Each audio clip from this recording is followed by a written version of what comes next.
आदाब नमस्कार, मैं रफ़ीक अहमद और इस वक़्त मेरे साथ एक बहुत ही महत्वपूर्ण गेस्ट हैं। आईआईटी ग्वालियर के माफ़ कीजिएगा आईआईटी गुवाहाटी के असिस्टेंट प्रोफ़ेसर रहे हैं जिनका नाम है श्री ब्रजेश राय जी।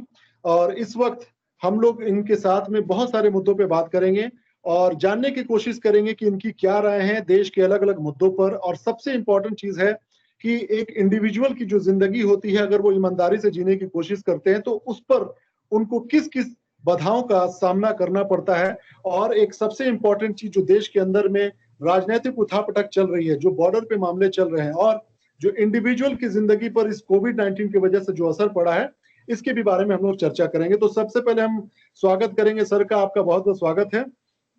धन्यवाद सर आपको भी। एक आप अपने बारे में थोड़ा-सा बताइए ताकि हमारे जो सुनने वाले लोग हैं वो जान सके कि आप किस तरह की शख्सियत के मालिक हैं। वैसे मैं एक बात बता दूं कि आईआईटी जब नाम आता है तो हम लोग जब कॉलेज वगैरह में पढ़ा करते थे तो हम लोग आईआईटी का नाम सुनकर ही आगे सवाल करना छोड़ देते थे कि भैया आईआईटी का बंदा है, मत बात करो। लेकिन मैं चाहता हूं कि क्योंकि नो डाउट सर्वश्रेष्ठ हमारे शिक्षण संस्थानों में से एक है, तो आप उसके प्रोफेसर रहे हैं। किस तरीके से सर आप अपने आप को बताना चाहेंगे? देखिए, मैं कई बार कहता रहता हूँ कि कई मामलों में मैं आम इंसान हूँ और आम इंसान होने के बावजूद एक चीज़ जो हुई है, वो ये हुई है, चाहे उसमें मेरी किस्मत ने भी बड़ा साथ दिया कि मैं पढ़ लिख पाया हूँ। तो इसके वजह से ये है कि मैं चीज़ों को समझ पाता हूँ, देखता हूँ। और एक और चीज़ होती है कि जब आप अच्छी तरह से पढ़ाई-लिखाई करते हैं, तो आपका सर्किल बड़ा हो जाता है। मतलब कि आपके कॉन्टैक्ट में लगभग हर तरीके के लोग आ जाते हैं, तो उनसे आप विचारों का भी आदान-प्रदान करके काफ़ी कुछ सीखते रह सकते हैं और ये काम पूरी ज़िंदगी में हो पाता है। मतलब कि अगर आप देखें तो कई बार जो गरीबी होती है, केवल वो पैसे की नहीं होती है। एक गरीब जो है, उसका कॉन्टैक्ट भी बहुत कम होता है। उसके पास एक्सेस में जैसे फॉर एग्ज़ाम्पल जैसे मान लीजिए आपको अंग्रेज़ी नहीं आती है या अंग्रेज़ी में आप किताबें नहीं पढ़ सकते हैं, तो जो दुनिया जहान के जो विचारकों की किताबें हैं आजकल में, वो अंग्रेज़ी में हैं, तो आपका वो एक्सेस खत्म हो जाएगा। अगर आप बहुत ऐसा कुछ हैं जब खुद भी ऐसे आप विचारवान नहीं हैं, तो क्या होगा कि किसी विचारवान से बात करेंगे तो आपसे ज़्यादा देर तक वो बात नहीं कर पाएगा, एंगेज नहीं कर पाएगा। तो एनीवे मेरे कहने का मतलब कुल मिला के ये है कि वैसे तो मैं आम इंसान हूँ, मेरा कोई पॉलिटिकल घराने से कोई संबंध नहीं है, मैं कोई रिच घराने से नहीं आता हूँ। लेकिन मेरी पढ़ाई-लिखाई की वजह से ये ज़रूर है कि बहुत सारे इश्यूज़ पे मेरा अपना ओपिनियन बन पाया है, लगातार पढ़ता रहता हूँ, मैं चीज़ें जो हो रही हैं उसको एनालाइज़ भी करता हूँ और एक और अच्छी-बुरी दोनों बातें हुई हैं। जी, कई बार क्या होता है कि हम कल्पना में जीते हैं कि ऐसा होगा, वैसा होगा। इवन आपके जो आइडियलिज़्म होते हैं, केवल अगर विचारों तक सीमित रहें, आप उसको एक्शन में ना बदलें, तो लाइफ़ लॉन्ग कभी सीख नहीं पाएँगे, है ना? आप उससे कभी एक्सपेरिमेंट नहीं कर पाएँगे कि दुनिया है कैसी, होगा क्या? कुछ-कुछ सही कल्पना बात। करते हैं। तो एक बड़ी अच्छी बात ये हुई कि पिछले जो 4-5 सालों में मेरा जो अनुभव रहा, उसने मुझे यथार्थ को दिखाया है। आपको मैं बताऊँ कि कुछ साल पहले भारतीय राजनीति के बारे में भी मेरा बहुत ही एक अलग ओपिनियन था। कुछ मामलों में मैंने देखा कि भई अब मोदी जी आ गए, ये तो वास्तव में देश के लिए बड़े सौभाग्य की बात है, बहुत कुछ बदल जाएगा। ऐसा मैं खुद मानता था। आपको बताऊँ कि और मैं अकेले नहीं मानता था, बहुत सारे लोगों का विचार था। कुछ लोगों ने मुझे 2014 की बात होगी शायद बनारस में कहीं मैं गंगा घाट पे घूमने गया था, तो कई तरह की चीज़ें मुझे दिखाई दी कि यार ये इसको ऐसे सुधारा जा सकता है, उसको ऐसे सुधारा जा सकता है। तो किसी ने मुझे सलाह दी कि आप पीएमओ पोर्टल पे जाके सलाह क्यों नहीं देते? हम तो बिल्कुल। हमारे प्रधानमंत्री जो है इतने अच्छे हैं, आप दीजिए, अच्छा होगा तो इम्प्लीमेंट करेंगे। और वो हम्म। दिन है और आज मतलब का एक दिन है, उम्मीदें थी वो काफी बड़ी थी और जुड़ गई थी कि बहुत कुछ बड़ी बदलाव थी। आएगा और हमारे देश लेकिन में। और इस वो इन दिन है और इन आज का मुद्दों दिन पे है। सर हम लोग आएंगे, लेकिन उससे पहले एक चीज और मैं जानना चाहूंगा कि आपकी जो निजी जिंदगी रही है सर, आप शायद बिहार से ताल्लुक रखते हैं नहीं, और मैं जो है मेरा जो है जो बचपन है, जो गाँव है, वो यूपी और बिहार के बॉर्डर पे है। ओके। इधर आप आएँगे तो 12 है, 12 बक्सर वगैरह आप जी जी जी है जी। और उस तरफ जाएँगे तो गंगा के उस पार जो है तो गाज़ीपुर आप जिले में है। के उस जमीन पर बहुत अच्छे से जानते होंगे जहां ये बिहार और यूपी जो धुरी मानी जाती है राजनीति को, आप दोनों को बहुत अच्छे से जानते होंगे। अच्छा, लेकिन एक चीज और मैं जानना चाहूंगा सर, चूंकि आप पढ़ाते रहे हैं यूनिवर्सिटी में, आईआईटी में के संस्थानों में, तो आपका जो रुझान है और ये जो शिक्षा का एक जो प्रक्रिया है, जो शिक्षित बनाने की जो प्रक्रिया है, और समाज को आप किस तरीके से देखते हैं, और अभी जो आपकी जो निजी जिंदगी है, आप क्या मतलब कर रहे हैं, मतलब उस शिक्षण संस्थान के साथ में? तो मैंने पीएचडी की 2010 में, उसके बाद में कुछ समय पोस्ट डॉक किया मैंने, और उसके बाद आईआईटी गुवाहाटी मैंने ज्वाइन किया जनवरी 2011 में। जी। और मेरा एसोसिएशन लगभग 9 साल का है आईआईटी गुवाहाटी का। और इस एसोसिएशन में न केवल आईआईटी गुवाहाटी बल्कि और तमाम तरह के जो शैक्षणिक संस्थान हैं, उनके लोगों से मेरा काफ़ी बातचीत होती रहती है, उनके बारे में मेरी काफ़ी जानकारी है। और यहाँ पे मैं टीचिंग और रिसर्च कर रहा था। मेरे 2 रिसेंटली जो पीएचडी स्टूडेंट हैं, एक ट्रिपल आईटी गुवाहाटी में जॉब कर रहा है और दूसरा पोस्ट डॉक कर रहा है आईआईएससी बैंगलोर में। जी। तो स्टूडेंट के साथ भी काफ़ी, मतलब एक तरीके से ये जो पूरी जर्नी हुई है। और एक और चीज़ बात थी जो मेरे साथ हुई कि भले ही मैं इलेक्ट्रिकल इंजीनियरिंग में मैंने पीएचडी की, लेकिन मुझे कई विषयों में रुचियाँ रहती थी, जैसे कि सोशल साइंस हो गया, जैसे कि फिलॉसफी हो गई, और जैसे आईआईटी बॉम्बे वगैरह में मेरे ज़्यादातर मित्र जो है वो ह्यूमैनिटी से थे, जिन्होंने अभी कुछ प्रोफेसर हैं सोशियोलॉजी में, अच्छा। यहाँ-वहाँ। तो एक और भी था कि सोसाइटी के बारे में भी मेरा बड़ा इनफैक्ट मैंने ये भी सोचा था कि मैं एक दूसरी पीएचडी करूँ सोशियोलॉजी में, लेकिन तो फिर अभी हो नहीं फिलहाल सर पाया। आप आईआईटी गुवाहाटी में आप अभी पढ़ा रहे हैं या फिर आपने नहीं, मैं कुछ और पढ़ा, कर? मुझे तो कंपल्सरी रिटायरमेंट दिया गया कुछ महीने पहले तब। अच्छा। और उसके बाद मैं अभी कानूनी जो भी प्रक्रिया है, क्योंकि मैं इसको इनजस्टिस मानता हूँ और मैं चैलेंज करने की कोशिश कर रहा हूँ और करूँगा। और साथ में शायद अभी कुछ और देखूँ, वो प्रोसेस में चल रहा है कि क्या अल्टरनेट खोजा जाए। मतलब लेकिन थोड़ा-सा अगर आप इस पे रोशनी डालें कि किस तरीके के चैलेंज, या फिर इतनी बड़ी संस्था जिसको दुनिया इज़्ज़त करती है आईआईटी, उसमें आप किस तरह की चीज़ों पे चैलेंज कर रहे हैं, या फिर क्या समस्याएँ हैं? देखिए, मैं इसको अपने, क्योंकि अभी ये काफ़ी समय हो गया, मैं तो रोज़ ही सोचता रहता हूँ कि ऐसा क्यों हुआ, कैसे हुआ, क्या किया जाए। लेकिन मैं आपको थोड़ी देर में कुछ चीज़ों से इसको रिलेट करूँगा। आपने जी। देखा होगा पिछले कुछ सालों में प्रसून वाजपेयी को नौकरी से निकाला गया।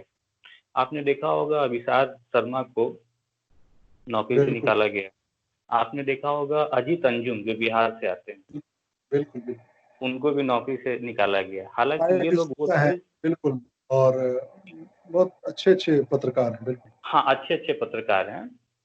उन्होंने गवर्नमेंट को क्वेश्चन किया और उनको एग्ज़ैक्ट। नौकरी से निकाला गया। ओके। अब आप ये देखिए कि जो साइकोलॉजी है, जो गवर्नमेंट की इन जनरल, वही हुँ। साइकोलॉजी अब आ जाती है जो उनके द्वारा अपॉइंटेड लोग हैं। क्योंकि वो भी ये देख रहे हैं कि चल क्या रहा है। तो आईआईटी वगैरह में जो डायरेक्टर अपॉइंट किए जाते हैं, वो किए जाते हैं एचआरडी मिनिस्टर के द्वारा। ठीक है? मतलब कोई मेरिट नहीं है, कोई आपका जो है एक क्या बोलना चाहिए, पैरामीटर्स नहीं है कि इस पैरामीटर्स पे आप किसी डायरेक्टर का अपॉइंटमेंट करेंगे, जिसको वो चाहें उसको अपॉइंट कर सकते हैं। ठीक है? तो यहाँ पे क्या हो रहा था कि बहुत सारी जो, अच्छा, तो इन इंस्टीट्यूशन में एक तरीके से आपने सुना होगा कि जी आईआईटीज़ सर, वगैरह आपका ऑटोनॉमस। आस्था इस बात पे पूरी थी कि जो नई सरकार आ रही है, या जो भाजपा की सरकार है, मोदी जी की सरकार आ रही है, ये कुछ एक अच्छी बदलाव लाने की कोशिश करेंगे जिससे संस्थाओं में भी कुछ असर पड़ेगा। लेकिन जिस बिल्कुल, तरीके से आपने कुछ पत्रकारों का नाम बताया जो भुगत रहे हैं अपने सवाल करने की चीज को लेकर, शायद आप भी उसी तरह के लाइन में खड़े हैं कि संस्थाओं से सवाल करने की वजह से आपको भुगतना पड़ रहा है। बिल्कुल। तो क्या हुआ कि 2014 में इनफैक्ट जब ये सरकार आई तो मैं भी बड़ा आशान्वित था। और अब मुझे लगता है कि आदमी जो है, जो ये ऐसी चीज़ों का मीडिया का असर होता है, जो चीज़ें सुन रहा होता है, एक अच्छा खासा पढ़ा-लिखा आदमी भी किस तरीके से सोचने लगता है। तो मैं एक्चुअली आशावान था और मुझे जी। लगा कि वास्तव में समय बदलेगा। मोदी जी ने काला धन लाने की बात की, करप्शन फ्री इंडिया की बात की, बहुत बड़ा जो है नारा दिया कि ना खाऊँगा, ना खाने दूँगा। तो 2015 के आसपास एक कोई घटना थी जिसने मुझे पहली बार आरटीआई फाइल करने के लिए सॉर्ट ऑफ मजबूर किया। वो घटना ऐसी थी कि एक प्रोफेसर साहब हैं, फैकल्टी हैं, उन्होंने एक लड़के को फर्जी तरीके से डिग्री दिलवाने की कोशिश की और मैंने उसका अच्छा। कंप्लेन किया। लेकिन हुआ ये भी बड़े ताज्जुब की बात है कि सब जो है, देखिए करप्शन ये सब कोई इशू है ही नहीं, वो अच्छा, सब दबा दिया जाता है, वो सब खत्म वो कर भी दिया इतने जाएगा बड़े कंप्लेन संस्थान। कर। वो भी इतने बड़े संस्थान में। तो अब क्या हुआ कि पहली बार जब कुछ हुआ नहीं तो मैंने उस विषय के ऊपर आरटीआई की, और अगर आरटीआई को कोई पढ़े तो साफ साफ पता चलता है, क्योंकि वो सवाल ऐसे थे कि उनको उस समय जवाब देना पड़ा कि कौन दोषी है, उस आरटीआई के उससे आ जाता है। और मैंने हर जगह उसको रिपोर्ट भी किया, एमएचआरडी को भी भेजा। और लेकिन क्या हुआ कि उस प्रोसेस से फिर मुझे कई सारी चीजें दिखाई देने लगी। मुझे इतनी बड़ी बड़ी गड़बड़ियां दिखाई दी, इतने ज्यादा इलीगल रिक्रूटमेंट दिखाई दिए। और अब मैं बताऊं कि उस समय और अब में एक अंतर ये भी आया है कि ये अक्रॉस इंस्टीट्यूशन चल रहे हैं। जितने भी ये इंस्टीट्यूशंस ऑफ हायर लर्निंग हैं, उच्च शैक्षणिक संस्थान हैं, इनमें भारी गड़बड़ियां होती हैं, इसमें खूब नेपोटिज्म होता है। इसमें देखिए जो सबसे पहले गड़बड़ी होती है वीसी और डायरेक्टर के अपॉइंटमेंट को लेके, यहाँ कोई ट्रांसपेरेंसी नहीं है। इनफैक्ट पॉलिटिकल आइडियोलॉजी के आधार पे वहाँ अपॉइंटमेंट होता है। जैसे अच्छा। मैं एक उदाहरण के तौर पे आप देखिए, जेएनयू में इस समय वीसी कौन है आपको पता है? वो जो है उनका बैकग्राउंड है माइक्रो इलेक्ट्रॉनिक। बिल्कुल। जेएनयू जाना जाता है किस लिए? समाज शास्त्र के लिए, फिलॉसफी के बिल्कुल। लिए। बिल्कुल। अब बताइए कि जहाँ पे आप समाज शास्त्र और फिलॉसफी और ऐसे विषयों के लिए जाना जाता, वहाँ के वीसी का कौन बना रहे हैं आप? जो इलेक्ट्रॉनिक्स बैकग्राउंड का है, और वो भी एक विशेष विचारधारा से जुड़ा हुआ है। बिल्कुल।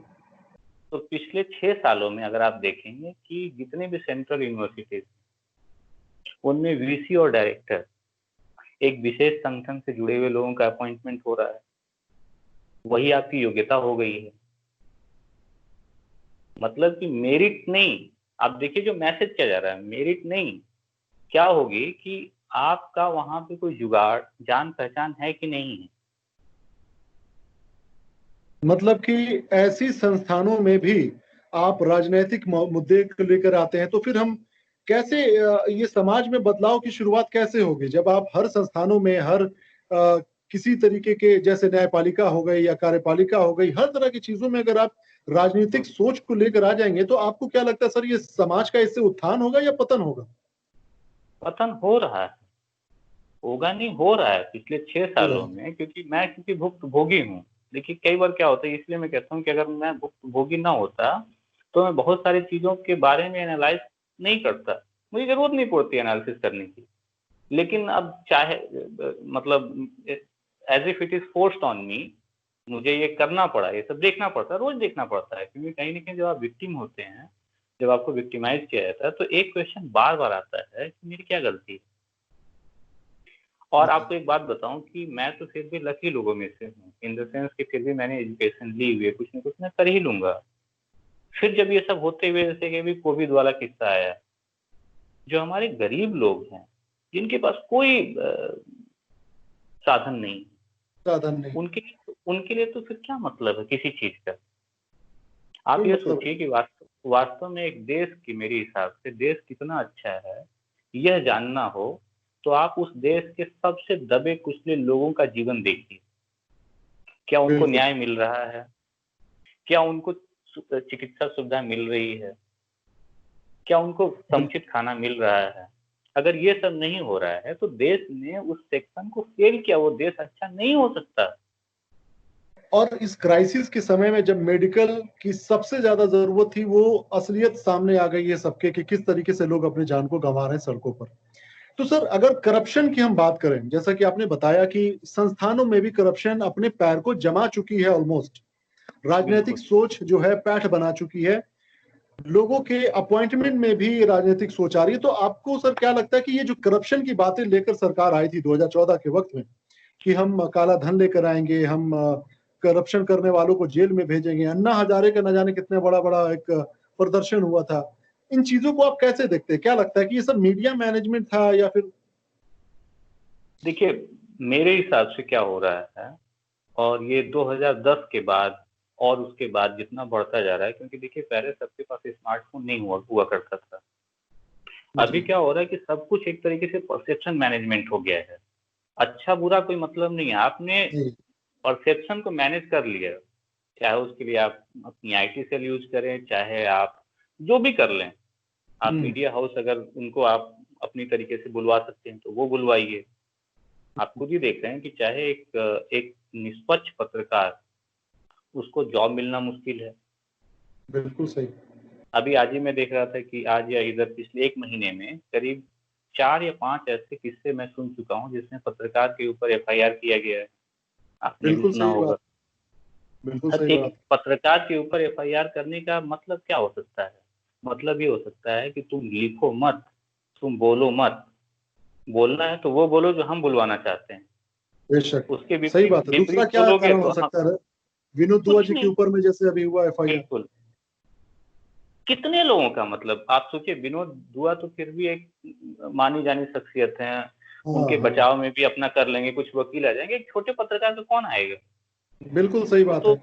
या नहीं, फिर उसके लिए तो वैसे नहीं। जगह के लोग जो अलग अलग संस्थानों में, जैसे आप हैं, आप खुद एक शिक्षण संस्थान में किसी करप्शन के खिलाफ लड़ रहे हैं या बोल रहे हैं, या इसी तरीके से अदर जो भी इंस्टीट्यूशंस हैं उसमें लोग बोलने वाले हैं, वैसी लोगों की आवाज तो दबी रह जाती है। वो लोग खुद अकेले या तो लड़ते हैं या लड़ते लड़ते गायब हो जाते हैं। मैं बताऊं कि देखिए, अगर वास्तव में सरकार करप्शन के मामले में सीरियस है तो मैं ये कह रहा हूँ, आई हैव सम क्रेडिबिलिटी। भाई, पढ़ा लिखा आदमी है, कुछ तो क्रेडिबिलिटी जरा सा ही मान लीजिए, थोड़ा सक्का भी उसको दे बिल्कुल दीजिए कि भाई एक बार सुन बिल्कुल लेते हैं, शायद बिल्कुल सही कह रहा हो। मेरे पास बिल्कुल। डॉक्यूमेंट हैं, मैंने भेजे हैं।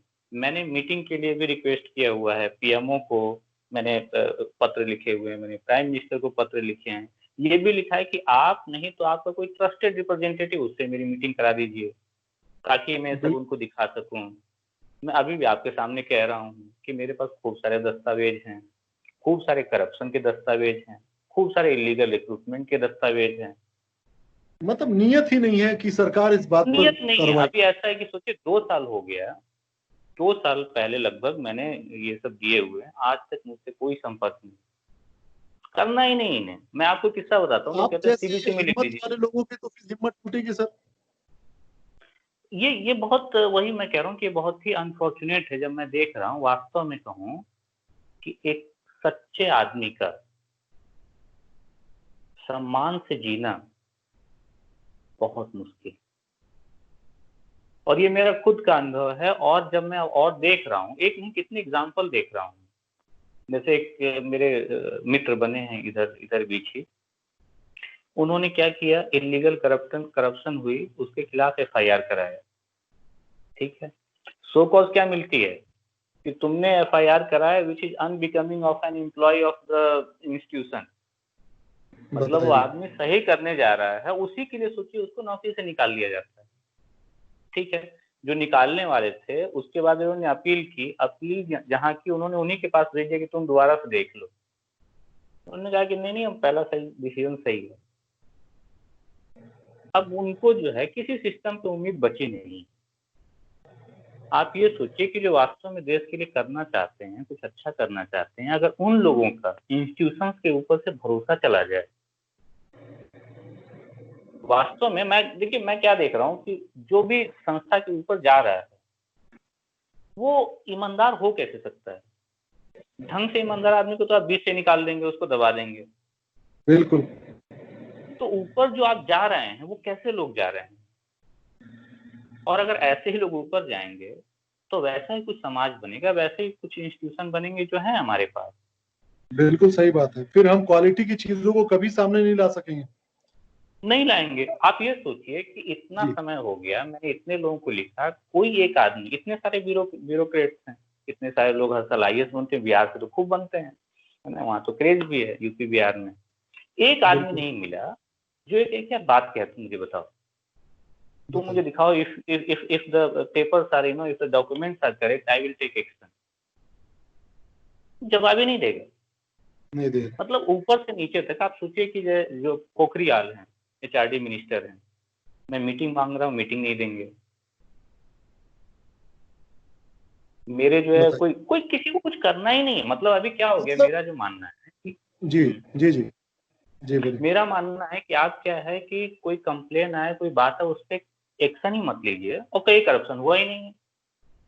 क्योंकि देखिए करप्शन इस्टेब्लिश तो फिर कैसे ये होगा, सर कोई ये एजेंसी। लोकतंत्र, ये एक तरीके से ये लोकतंत्र पे प्रहार भी तो है कि जब आप किसी इंडिविजुअल की बात नहीं सुन रहे हैं और आप अपने अपने अपने आप को थोपने की कोशिश कर रहे हैं, या आप जो कह रहे हैं या कर रहे हैं वही सही है, इट मीन्स कि हमारी डेमोक्रेसी खत्म होने पर है, बिल्कुल।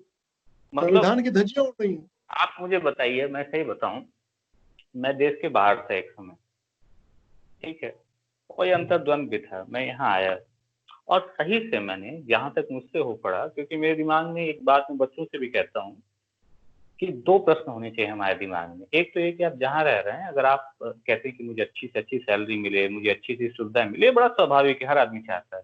लेकिन बिल्कुल। दूसरा प्रश्न ये भी होना चाहिए कि मैं क्या कंट्रीब्यूट कर रहा हूँ, एग्जैक्टली। मैंने ट्रू। समाज के लिए, देश के लिए क्या कंट्रीब्यूट किया।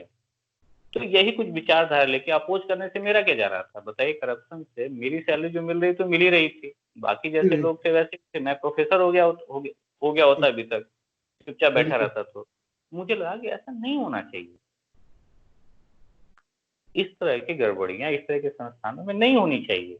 नहीं होनी चाहिए। मैंने विरोध शुरू किया। अब सोचिए होना क्या चाहिए था कि मैंने एचआरडी मिनिस्टर वगैरह को एक लेटर लिखा, जानकारी दी, उनको फटाक से कार्रवाई करनी चाहिए थी।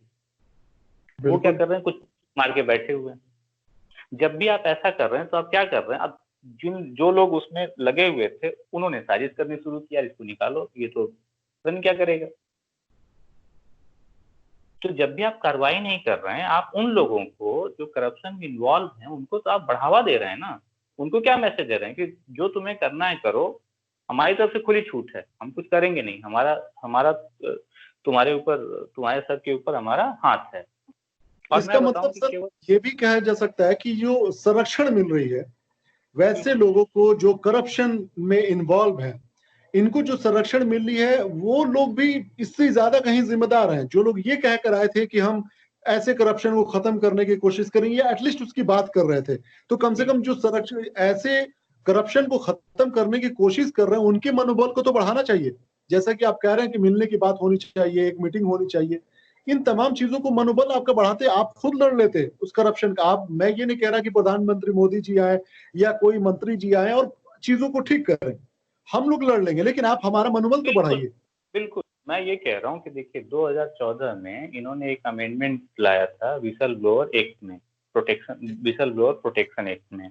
अगर उसी को इम्प्लीमेंट कर दें, वास्तव में देखिए कि विसल ब्लोअर कौन होगा, जो कहीं ना कहीं संस्था का आदमी होगा, जिसको इंटरनल Exactly. इंफॉर्मेशन होगी। अगर ऐसे लोगों को आप प्रोटेक्ट करेंगे, मैं बता रहा हूँ करप्शन खत्म हो जाएगा। लेकिन 6 साल हो गया, उसको अभी तक इम्प्लीमेंट नहीं किया। और उस चीज का हम लोगों ने एग्जाम्पल एक बड़ा देखा था व्यापम घोटाला में सर, किस तरीके से सभी विसल ब्लोअर को मार दिया गया एक एक करके। आज तो कुछ नहीं हुआ। आज तक कुछ नहीं हुआ। बीजेपी की बीजेपी सरकारें। बीजेपी की सरकार एमपी में, बीजेपी की सरकार सेंटर में अच्छा सर, एक है। चीज में मतलब हम आपसे जानना चाहेंगे कि अगर वाकई में देखा जाए कोई भी सरकार, देखिए देश चलती है, सरकारें आती हैं, सरकारें जाती हैं, जाती सरकार हैं। बनना एक स्वतः प्रक्रिया है, एक संवैधानिक तरीका है। लेकिन जिस विचारधारा और जिस पार्टी की सरकार बनती है वो मायने रखती है। तो एक 2014 में जिस तरीके से सर आपने भी कहा कि हमें भी लगा था कि कुछ चीजें बदलेंगी, लेकिन अगर ओवरऑल हम लोग बात करें हर चीज पर, जैसे मैं हमेशा बात करता हूं विदेश नीति पर, या फिर इंटरनली हम किस तरीके से गरीबों को संरक्षण दे रहे हैं, उनके खाने पीने का हम मतलब कॉन्फिडेंस दे रहे हैं कि आपको 2 वक्त की रोटी आपको मिल ही जाएगी, हम इस तरह के नियम कानून। आपको ओवरऑल अगर मैं बात करूं तो क्या लगता है कि सरकार, मैं ये नहीं कहता कि बीजेपी की सरकार या 56 इंची मोदी जी की सरकार, सरकार क्या वाकई में इस वक्त कामयाब है इस चीज को करने में? मेरे हिसाब से तो नहीं। मेरे हिसाब तो कई देखिए, क्योंकि बात क्या है कि जैसे करप्शन है, आप देखेंगे कि कुछ चीजें मूलभूत हैं। जैसे करप्शन कहीं न कहीं बहुत रूट में है कई सारी प्रॉब्लम का। फॉर एग्जाम्पल जैसे हेल्थ केयर देखिए, एक तो ये है कि पैसा कम खर्च किया जाता है, वो ज़्यादा करना चाहिए। मैं आपको एक एग्जांपल लेता हूँ। मेरी कजिन सिस्टर थी, उनको कैंसर हुआ था। तो एक प्राइवेट डॉक्टर ने कुछ पैथोलॉजी सेंटर में सीटी स्कैन कराने का लिखा, और एक कोई मिश्रा जी डॉक्टर हुआ करते थे, बीएचयू में बड़े फेमस थे, बिहार से बहुत लोग आते थे वहाँ, बड़ी लंबी लाइन लग गई थी, शायद उनको निकाल दिया गया, कुछ तो हुआ है। वो बड़े ईमानदार थे, तो उन्होंने भी सीटी स्कैन के लिए एक प्रिस्क्राइब किया। तो जीजा लेके गए पैथोलॉजी सेंटर में, और गलती से दोनों पर्चियां सामने निकल गई। तो उसने पूछा कि जो वहां पे काउंटर पे था कि आपको इस पर्ची से कराना है कि इस पर्ची से कराना है। अब दोनों एक ही टेस्ट लिखा था। उन्होंने कहा क्या फर्क पड़ता है, किसी से करा लो। तो उसने कहा कि इससे कराएंगे तो 4000 लगेगा, इससे कराएंगे तो 2000 लगेगा। बताइए। तो इन्होंने कहा ये कैसे। तो उसने कहा कि ये कमीशन नहीं लेते, ये कमीशन लेते हैं। बताइए। अब सोचिए कि अगर 2000 का टेस्ट 4000 में कराया जा रहा है, केवल वो इस बात के 2000 लगभग 50% जो है कमीशन ले रहा है उसमें से, उसका हिस्सा। तो अब क्या होगा। तो मैं क्या कहने की कोशिश क्या कर रहा हूँ, या अभी कभी डॉक्टर से बात हो रही थी, तो वो काफी फ्रस्ट्रेटेड थी। वो बताए थे कि इस हॉस्पिटल में काम करती हैं, मैनेजमेंट उनसे कह रहा था कि आप खूब ऑपरेशन करिए, आप उतनी ऑपरेशन नहीं कर रही। इनका ये कहना था कि भाई जरूरत तभी तो ऑपरेशन करें, फजूल में क्यों करें। ये मैं केवल एक उदाहरण के तौर पे कहने की कोशिश कर रहा हूँ कि देखिए करप्शन कहाँ तक फैला हुआ है। ठीक है, तो उसमें क्या हुआ है कि मैं तो ये देखता हूँ कि पहले से स्थिति और खराब हो गई है। आप ये देखिए कि मनमोहन सिंह को कितना ही बदनाम किया जाए, उनके समय में कुछ मंत्रियों को हटाया गया करप्शन की वजह से, और उनके ऊपर एफआईआर कराए गए। आज की डेट में तो क्या हम कुछ कराएंगे ही नहीं, हम तो इंक्वायरी नहीं ऑर्डर करेंगे और कह देंगे कुछ हुआ ही नहीं। बिल्कुल। और उसका एक जो है जीता जाता है एग्जाम्पल मैं हूँ। मैं कागज ले रहा हूँ कि भैया इंक्वायरी कराओ, इंक्वायरी नहीं करा रहा। नहीं इंक्वायरी हो। आप सोचिए, मेरा एक मैंने जुमला तैयार किया था। वो जुमला ऐसा था, करप्शन हमारे लिए कोई गुनाह नहीं है, करप्शन की रिपोर्ट करने वाला गुनाहगार है। अरे सही बात है। आप और कई लोग मुझे मिले, इनफैक्ट मेरी धारणा है, कुछ लोग इस बारे में सोचते थे कि तो बड़े देशभक्ति की बातें करते हैं, उनकी बातें, अरे आपको क्या जरूरत थी ये सब करने की, इतना पढ़ाई टीचिंग वगैरह में ध्यान देते हैं, करप्शन से क्या लेना देना आप। किस तरीके से मतलब तोड़ने की कोशिश की जाती है हर बिल्कुल। तो करप्शन के फ्रंट पे कहीं ना कहीं मेरा मानना ये है कि जो 2014 में ये लोगों ने संभावनाएं, या जो लोगों को एक सपना दिखाया था कि इसमें काफी होगा, वो तो हुआ नहीं। अगर थोड़ा बहुत कुछ हुआ है तो वो डिजिटल की वजह से हुआ है। कई सारी चीजें कंप्यूटराइज हो गई, जैसे रेलवे का हो गया मान लीजिए, तो अभी आप सीटें देख पाते हैं कि खाली है कि नहीं है, उसमें कोई गवर्नमेंट का लेना देना नहीं है। एक वहां है। दूसरी बात क्या है कि एक जो सबसे बड़ी मेरे आप जैसे लोगों के लिए मेरे ख्याल से सबसे ज्यादा महत्वपूर्ण बात है, वो ये है कि पहले एक बात थी कि झूठा ही सही, हमें बोलने के लिए नहीं मार पड़ती थी। सही बात। सब आदमी बोल लेता था। मैं यूपी से हूँ, तो मुझे याद है कि कोई मायावती का सपोर्टर है, कोई मुलायम सिंह का सपोर्टर है, कोई बीजेपी का है, और तीनों जो है घंटा भर जो है बहस कर रहे हैं, एक दूसरे को जो है बिल्कुल कहा सुनी हो रही है। लेकिन ये नहीं होता था कि वो कहता कि तुम देशद्रोही हो। बिल्कुल। अभी ऐसा हो गया कि एक बाइनरी हो गया, इधर आप ये हैं, जबकि ऐसा होता नहीं है। नहीं होता, एग्जैक्टली। अभी तो ऐसा हो गया कि धीरे धीरे डर का वातावरण है। आप समझ रहे हैं कि पता नहीं क्या हो जाए। मुझसे कई लोग कहते हैं ऐसा मत करो, वैसा मत करो, तुम काहे बोल देते हो। आप ये सोचिए कि कहीं ना कहीं एक डेमोक्रेटिक कंट्री, आजादी को 70 साल हो गए, होना ये चाहिए कि जो फ्रीडम ऑफ एक्सप्रेशन है उसमें और बढ़ोतरी मिले, बढ़ोतरी होनी चाहिए। 70 साल का जो डेमोक्रेसी और मेच्योर होनी चाहिए। अभी ऐसा खोजा जा रहा है कि निकलते समय उसमें कोई एक फ्रेज मिल जाए, कोई एक लाइन मिल जाए, इसके लिए इसके ऊपर कोई डिफेमेशन का केस कर सकते हैं क्या, इसके लिए इसके ऊपर कोई सेडिशन का केस कर सकते हैं क्या। बिल्कुल ऐसे बहाने खोजे जा रहे हैं, या फिर इस तरीके का माहौल बना दिया गया।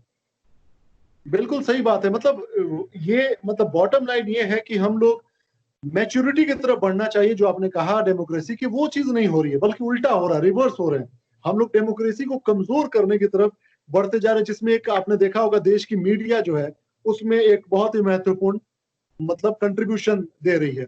किस तरीके से वो सवाल जिससे करना चाहिए उससे ना करके विपक्ष से सवाल किया जाता है, उनके ऊपर इल्जाम लगाया जाता है। ये बड़ी शर्म की बात है।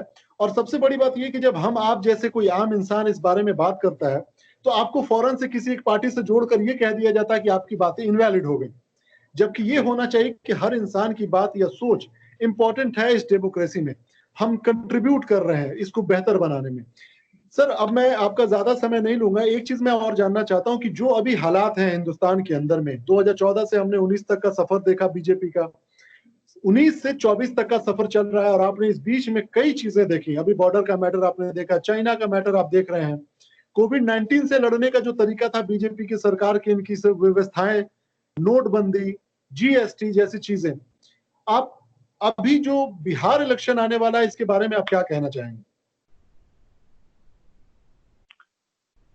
देखिए, वास्तव में वैसे देखा जाए मजदूरों का किस्सा हो गया कि आप कोविड के पूरे किस्से में सबसे ज्यादा जो हाशिए पे रहा है वो मजदूर रहा है। देखा जाए, आप 20 लाख करोड़ की बात करते हैं, मेरा एक रफ कैलकुलेशन था, आपने 10,000, 20,000 छोड़िए, केवल 10-20 लाख करोड़ की बजाय 10,000 करोड़ आपने खर्च कर दिया होता। वो कैलकुलेशन बड़ा सिंपल है। मान लीजिए कि महाराष्ट्र में 20 लाख प्रवासी मजदूर रहते हैं, एक एक आदमी के लिए आप एक दिन का 100 रुपये निकाल लीजिए, समथिंग लाइक दैट। बिल्कुल। तो इतने लोगों की जान बच सकती थी, और जान ही नहीं होता है, सिर्फ जान तो एक बात होती है। आप ये सोचिए कि वो निकल पड़ा है वहां से हजारों किलोमीटर चलने के लिए, खाना नहीं मिल रहा है, जो बेबसी होती है। सबसे बड़ी जो खराब बात होती है ना, जो आप बेबस महसूस करते हैं, आपको लगता है कि छोड़ दिया गया है। देश तो उसका भी है, लेकिन सोचिए वो पैदल चला जा रहा है, ना पानी मिल रहा है ना खाना मिल रहा है। उस मजदूर से जाए कोई पूछे, उसको कहेगा डेमोक्रेसी ये वो, क्या सोचेगा? बताइए उसको जस्टिस के बारे में। बिल्कुल। तो कहीं ना कहीं, और इसमें कहीं ना कहीं बिहार का जो मजदूर वर्ग है वो सबसे हाशिए पे रहा, यूपी बिहार, स्पेशली बिहार का और ज्यादा। अब मेरे ख्याल से लेकिन एक जो बात है, जो मुझे लगता है कि जो बिहार का अपोजिशन है उसके पास बहुत गोल्डन अपॉर्चुनिटी, बजाय वो सबको साथ लेके चले, वो जाए लोगों के पास। केवल मैं बिहार का नहीं कहूंगा, इनफैक्ट मैं देश के पास कहूंगा कि विपक्ष भी देखिए चुप बैठा हुआ है। देखिए अभी ऐसा हो गया है कि सत्ता पर जो करना सारा एजेंडा वो सेट करेगा। सही बात। विपक्ष चुप बैठा हुआ है।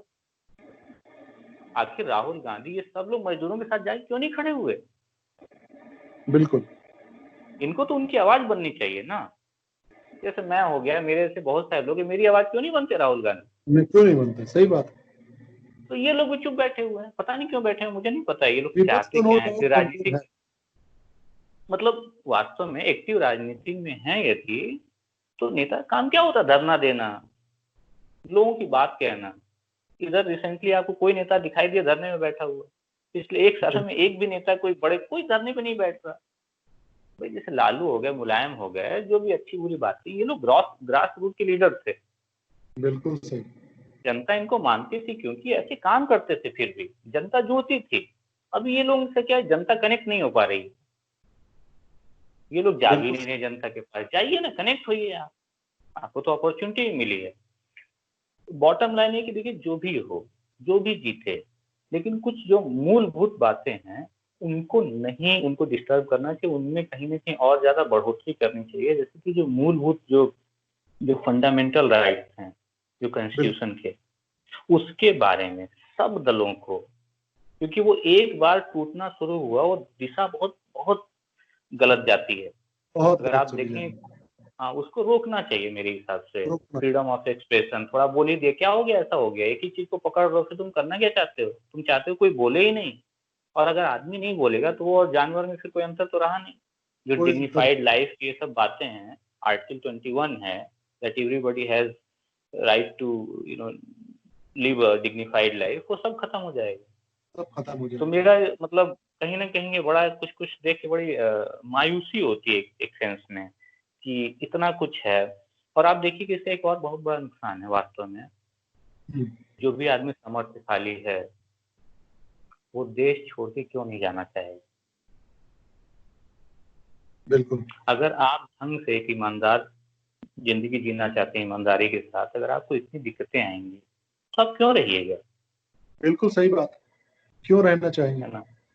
और एक और जब चीज हम मैं बताऊं कि सक्षम है कि मैंने हम बाहर में जाके और तरीके की जिंदगी जी सकते हैं, तो फिर हम ऐसी जगह पर। कम से कम देखिए ना, उसको अच्छा पानी मिल जाएगा।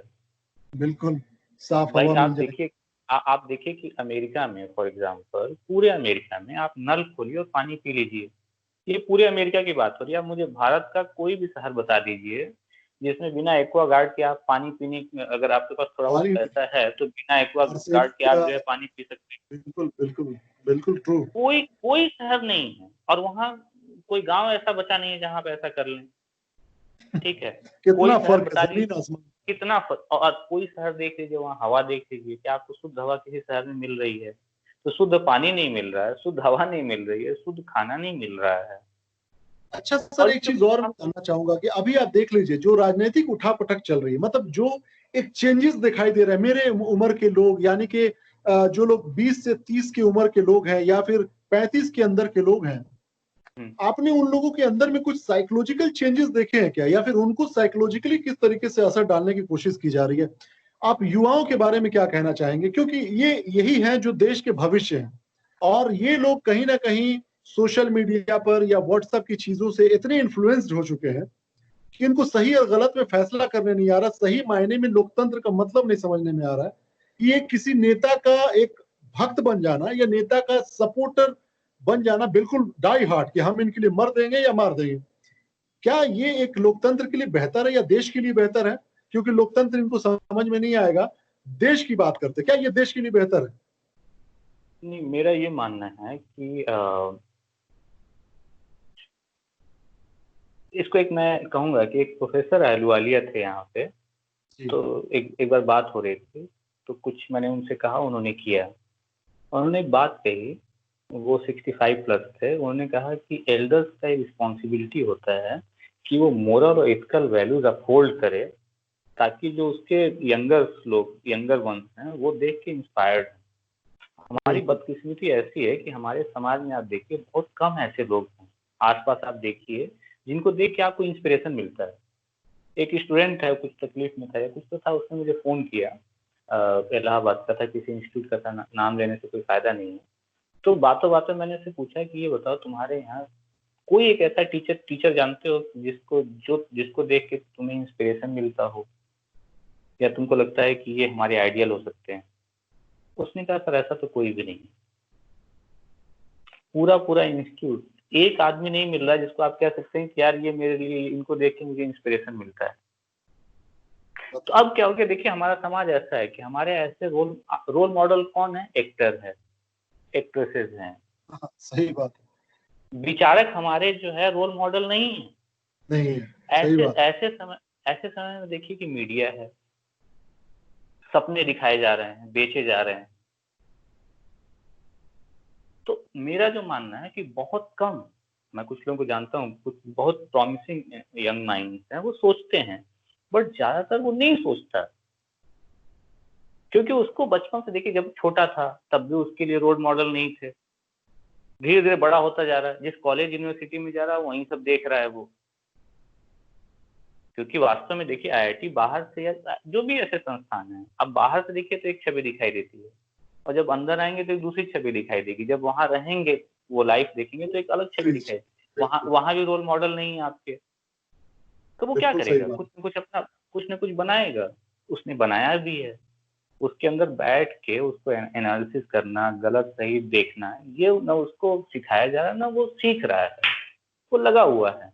एकदम आपकी बात और से 100% सब लोग सहमत होंगे। एक बात और इसमें बिल्कुल आप ही की बात है कि हम लोगों की जो पहले की जनरेशन है, उन्होंने कोई बेंचमार्क तैयार नहीं किया, या फिर नहीं, उनको ये चीज ट्रांसफर करने में वो फेल रहे कि कैसे विचारों से देश मजबूत होता है, और कैसे लोकतांत्रिक व्यवस्था और भी स्ट्रांग होती है जब हम संवैधानिक चीजों पे यकीन रखते हैं, और उसको स्ट्रांग बनाने के लिए कैसे कदम को उठाने की आवश्यकता होती है। ये बात बहुत महत्वपूर्ण आपने कही। यही इसमें एक्चुअली हम लोग सवाल अक्सर कर देते हैं कि युवा ऐसे मत बोलो, ऐसे मत करो ऐसे, लेकिन जो आपने रोल मॉडल वाली बात करी, ये बहुत महत्वपूर्ण है। और ये अनफॉर्चुनेट है हमारे देश के लिए कि हम लोग फिल्मी कलाकारों को अपना, ठीक है, फिल्मी कलाकार को अगर आप मानते भी हैं तो उनके अच्छे कर्मों को आप बना लीजिए, आप फिल्मी दुनिया के बिल्कुल। शोबीज में ना ढूंढे, गुम हो जाइए। जी सर, कुछ कह रहे थे आप? मैं ये कह रहा था कि इससे मैं बात कर रहा था कि दिल्ली शहर में ही मुझे लगता है करीब 5 लाख से 10 लाख कम से कम रिटायर्ड कर्मचारी रहते होंगे, जो किसी बिल्कुल इवन गवर्नमेंट सर्विस से रिटायर हुए होंगे, क्योंकि अब खाली बैठे हुए हैं। इतने सारे मुद्दे हैं, कितने लोगों को आप देखते हैं जंतर मंतर पे जाके इकट्ठा होकर कुछ धरना देते हुए या कुछ बात करते बिल्कुल हुए। भी बिल्कुल भी मतलब अब तक तो ये बहाना था कि भाई हम नौकरी में हम क्या करें, नहीं। अब तो रिटायर हो गए। ये सही वही जनरेशन है, इसने हमें कहीं ना कहीं कोई मार्गदर्शन नहीं दिया हुआ है। नहीं दिया। तो एक चीज जैसे मैं मानता हूँ और मैंने कोशिश भी की है, लेकिन सुना कि देखिए जो समझ रहा है उसको कहीं ना कहीं बोलना चाहिए। बिल्कुल कुछ न कुछ ये हम जैसे लोगों की या जो भी पढ़े लिखे लोग हैं जो समझते हैं, उनको ऐसा लगता है, समझते हैं काफी, उनका ये दायित्व बनता है कि वो समाज को बताएं कि क्या हो रहा है, ताकि जो बच्चे भी हो समझे तो सही। उनको कोई बोल भी तो नहीं रहा है, ढंग बुराई से के सरल खिलाफ चुप भाषा में। रहना एक सबसे बड़ा क्राइम हाँ, है ये। उनको कोई बोल नहीं रहा है कि होना क्या चाहिए, क्या सही है। जैसे मान लीजिए छात्रों का ही आप देखिए, यूनिवर्सिटी में जो भी पॉलिटिक्स हो रही है, कहीं न कहीं मेन स्ट्रीम जो है पॉलिटिकल पार्टीज ने उसको हाईजैक किया हुआ है। बिल्कुल एकदम जो सही बात। पॉलिटिकल पार्टी का एजेंडा होगा वही वो छात्र संघ करेगा, वो जो उनका होगा, इंडिपेंडेंट कुछ नहीं है। और उनके जो है इश्यूज भी देखिए, इश्यूज क्या है, फीस बढ़ना घटना, मतलब कि जो एक ब्रॉडर पिक्चर वो नहीं देख रहे हैं। नहीं देख रहे। अगर वो देखना शुरू करें कहीं न कहीं, वो जो है एक्टिवली पार्ट। आप सोचिए कि एक आप जरा कल्पना करिए कि किसी विश्वविद्यालय में छात्र धरने बैठे हों कि वीसी का ये जो करप्शन वाला मुद्दा है, इसलिए जब तक नहीं हटाया जाएगा वीसी को हम यहाँ से नहीं उठेंगे। अब देखिए सही वो समाज में क्या क्या देगा वो। लेकिन आपने देखा है कि स्टूडेंट जो है वीसी के करप्शन के खिलाफ कुछ बोलने जा रहे हैं, नहीं बोलते। उनको यार फीस बढ़ गई हमारी, एग्जाम में ग्रेस मार्क इतना मिलना चाहिए था, इतना ही मिला, या इस तरह की चीजें। तो कहीं ना कहीं युवा वर्ग जो है, क्योंकि देखिए होप तो उसी से है, किसी भी देश में बिल्कुल परिवर्तन सही तो बात। युवा ही लाएगा, जिसके जिसके खून में गर्मी होगी, जोश होगा। और अगर वो नहीं कुछ करना चाहेगा तो बड़ा मुश्किल है। और कहीं ना कहीं अब जो मेरा मानना है कि जो अभी युवा वर्ग है, अ, काफी परिवर्तन की जरूरत है, काफी। उसमें भी हम सबको आप अच्छा काम कर रहे हैं, बोल रहे हैं, उससे कितने लोगों का ऐसे ऐसे बहुत सारे लोगों को करने की जरूरत है, ताकि उनको उनको जो है प्रेरणा मिले कुछ अच्छा करने की। बिल्कुल। चलिए तो सर बहुत सारे चीजों पे बात हुई, लेकिन मैं ये जितने भी लोग वीडियो देख रहे हैं या देखेंगे, मैं आप लोगों से यही कहना चाहूंगा कि ऐसे हमारे देश के अंदर में कई लोग हैं, विचारक हैं, अच्छे शिक्षक हैं, अच्छे विचारधारा वाले लोग हैं, जो बेहतर बनाने की कोशिश करते हैं समाज के फैब्रिक को, जो सोशल फैब्रिक है, जो हमारे कम्युनल हार्मनी है, उसको बढ़ावा देने वाले लोग। इस तरह की चीजों को हम लोगों को जो दिखाई देते हैं, एक एक कड़ी को जोड़ना है, यही वो लोग हैं जो देश को बेहतर बना सकते हैं, यही वो लोग हैं जो देश को बेहतर दे सकते हैं। बाकी की जो लोग हैं वो तो राजनीति कर रहे हैं और राजनीति करके अपनी रोटियां सेक रहे हैं। आखिरी सवाल सर, उसके बाद से हम लोग इस बात को खत्म करेंगे कि कम्युनल हार्मोनी के ऊपर आपका क्या कहना। आप देख रहे हैं जिस तरीके से चीजों को हिंदू मुसलमान करना, जिस तरीके से चीजों को धर्म से जोड़ देना, आपने देखा जैसे कोरोना के मैटर को भी किस तरीके से कोशिश की गई। कैसे देखते हैं, एक आप नहीं शिक्षक हैं, रफीक, एक मैं आप मैं सामाजिक नागरिक हैं, कैसे देखते हैं इन चीजों को। मैं देखिए, मेरा जो है इसके बारे में जो सोचना है, पहली बात तो देखिए क्या है कि कुछ एक है वो मुस्लिम को डराते हैं, उनके ठेकेदार बने हुए हैं। और एक जो अभी चल रहा है वो कह रहा है कि भैया हिंदू खतरे में है, अपने देश में माइनॉरिटी हो जाओगे, है ना। तो ये जो चीज है कि देश किसका है, देश हम सबका है, इन डराने वालों का नहीं है। देखा जाए तो अगर बाहर जाना चाहिए तो इनको भेजना चाहिए। बिल्कुल सही बात। तो मेरा ये मानना है कि चाहे कोई भी हो, किसी से कोई ये कहता है कि तुम वहां चले जाओ, है ना, ये जो सुन रहा है, ये देश हमारा है, हम नहीं जाएंगे। बिल्कुल तो जो हिंदू है, जो उसको कहे कि तुम खतरे में कोई नहीं है, खतरे में वो मानेगा तभी है, उसकी बात न सुना जाए। क्योंकि वास्तव में जो मैं एक वीडियो देख रहा था कि जो भी इस देश का वासी है, आप कौन होते हैं उसे कहने वाले कि वो यहाँ का है, वहां का है, वहां चला जाए। देखा बिल्कुल जाए तो ये आपको पता है, ऐसा कहना देशद्रोह है। देशद्रोह है। सेडिशन का चार्ज चलना चाहिए उसके ऊपर। इसके किसी ऊपर देशवासी कानून है। को उस सेडिशन का काम कर रहा है, देशद्रोह का काम कर रहा है। आपने बिल्कुल। एक पल, आप होते कौन है? लेकिन देखिए बात है कि वोट पॉलिटिक्स के नाम पे सब हो रहा है, ध्रुवीकरण के नाम पे आप वोट ले लीजिए। ध्रुवीकरण। ये अभी क्या हो रहा है कि, तो मेरा मानना है कि कम से कम ये एक युवा आसान वर्ग एजेंडा है जिसके तहत लोग काम करके आसानी से नेम, फेम और कुर्सी पा लेते हैं। आप कुछ सही ये देखा लेकिन जाए तो बहुत गलत है। बहुत गलत क्योंकि देखिए जैसे मैं अभी आपसे बात कर रहा हूँ, आप मान लीजिए आप मेरे धर्म के होते, मेरी जाति के होते, क्या फर्क पड़ जाता है? क्या है। फर्क पड़ता है? तो ये जो दो आदमी का जो कनेक्शन है ना, वो धर्म के नाम पे कि मेरे धर्म का है, मेरी जाति का है, मेरे ख्याल से एटलीस्ट युवा वर्ग को इससे ऊपर उठना चाहिए। मतलब किसी से मैं बात कर रहा था, आप खुद सोचिए कि 70 साल हो गया हमारे देश को अंतर जातीय विवाह, इवन अभी इंटर कास्ट, इंटर बिल्कुल रिलीजन तो छोड़ दीजिए, बिल्कुल। अंतर जातीय विवाह एक ही धर्म में भी एक गुनाह है। 70 साल के बावजूद अभी तक हमारी मानसिकता इतनी नहीं बदली है कि वो उसको हम एक्सेप्ट कर लें। और हम कहते हैं कि साला मैच्योर हो गया, बिल्कुल ये हो गया, वो हो गया। हम मतलब इतनी, देखिए ना 70 साल में वास्तव में, क्योंकि हुआ क्या है, आजादी के बाद से जो कॉन्स्टिट्यूशन, जो मूलभूत बातें हैं, उसके प्रचार प्रसार में लोग लगे नहीं। विचारकों को लगना चाहिए। आप सोचिए कि कितनी जगह होता है सोसाइटी में जहाँ डेमोक्रेसी के बारे में पढ़ाते हैं, कॉन्स्टिट्यूशन के बारे में पढ़ाते हैं, हमको कोई पढ़ाता नहीं है, वैल्यूज नहीं पढ़ाते हैं हमें कोई। बिल्कुल सही बात। बिल्कुल सही बात। कम्युनल जो है उसके नाम पे तो मैं क्या ही बोलूं, मतलब बहुत ही गलत है। इससे कुछ भी फायदा किसी का नहीं होना है। किसी का फायदा नहीं आप है, ये देश का बल्कि नुकसान है पूरा। सरकारें आती रहेंगी जाती रहेंगी, इसको जो है मतलब जिसका जो मन में आए एग्जैक्ट। करे, क्या फर्क पड़ता है उसके पर्सनल फेथ देश से, आपको देश क्या लेना देना परमानेंट। है? ये हाँ सरकारें, बिल्कुल। नेताएं आते रहेंगे जाते रहेंगे, लेकिन देश हमारा, आपका, सबका ये परमानेंट है। ये बात बहुत बॉटम लाइन समझने की है। और मेरे ख्याल से समय सर हमारे जो हम लोगों का समय सीमा थी वो खत्म हो गई है, लेकिन आपसे बात करना, आपकी बातें सुनना बहुत अच्छा लगा। यकीन मानिए मैं आपको बीच बीच में बहुत सारे अलग मुद्दों पर, खासकर शिक्षा से जुड़ी हुई बातें, करप्शन से जुड़ी हुई बातें, इससे कैसे युवा वर्ग आगे निकल सकता है, लड़ सकता है, इससे हम कैसे सीख सकते हैं, आपकी जिंदगी से कैसे सीख सकते हैं, तमाम चीजों पे हम लोग आगे भी बात करते रहेंगे समय समय पर। इस वक्त समय इजाजत नहीं दे रहा है कि हम लोग और भी आगे बात को बढ़ाएं, लेकिन इतना समय आपने दिया उसके लिए बहुत बहुत धन्यवाद। उम्मीद करते हैं कि हमारे देश के लोगों को और युवा वर्ग को बहुत कुछ सीखने को मिला होगा। आपका जुड़ने के लिए बहुत बहुत धन्यवाद सर। धन्यवाद। Thank you.